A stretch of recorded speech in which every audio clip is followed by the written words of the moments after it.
पिंकू श्रीवास्तव रोज की तरह अपने खेत की तरफ शनिवार को भी गया था, लेकिन वो इस बार घर वापस नहीं आ पाया।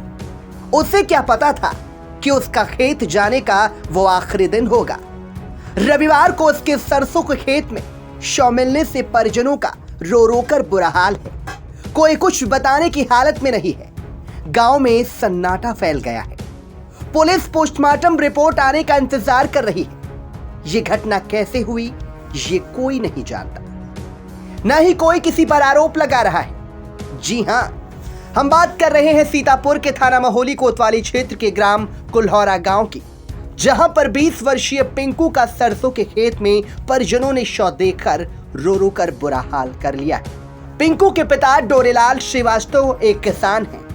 उनसे जब इस मामले को लेकर बात की गई तो उन्होंने बताया कि पिंकू रोज की तरह अपने खेत गया था।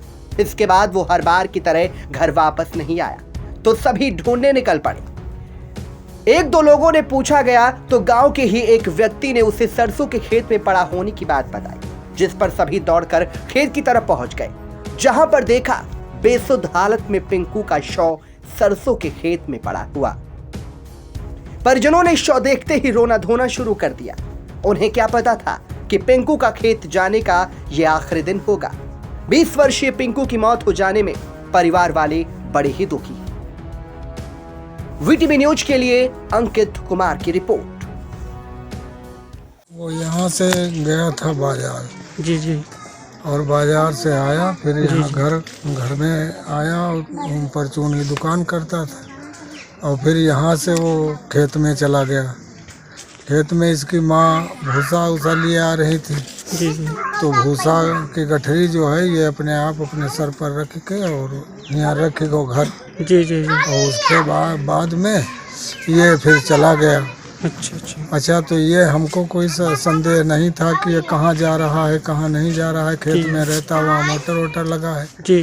तो वहीं रुकता था, वहीं सिंचाई के चक्कर में रहता था। जी। और फिर ये आगे जा कर के कहीं रोड पर खड़ा था। अच्छा। तो लोगों ने देखा। जी। तो उन्होंने बताया कि अभी यहाँ खड़ा था। जी।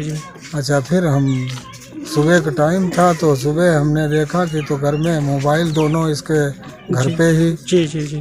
तो मोबाइल जब देख लिया तो हमको शक आ गई कि अब मोबाइल जब दोनों यहाँ हैं तो लड़का कहाँ मारूं। जी।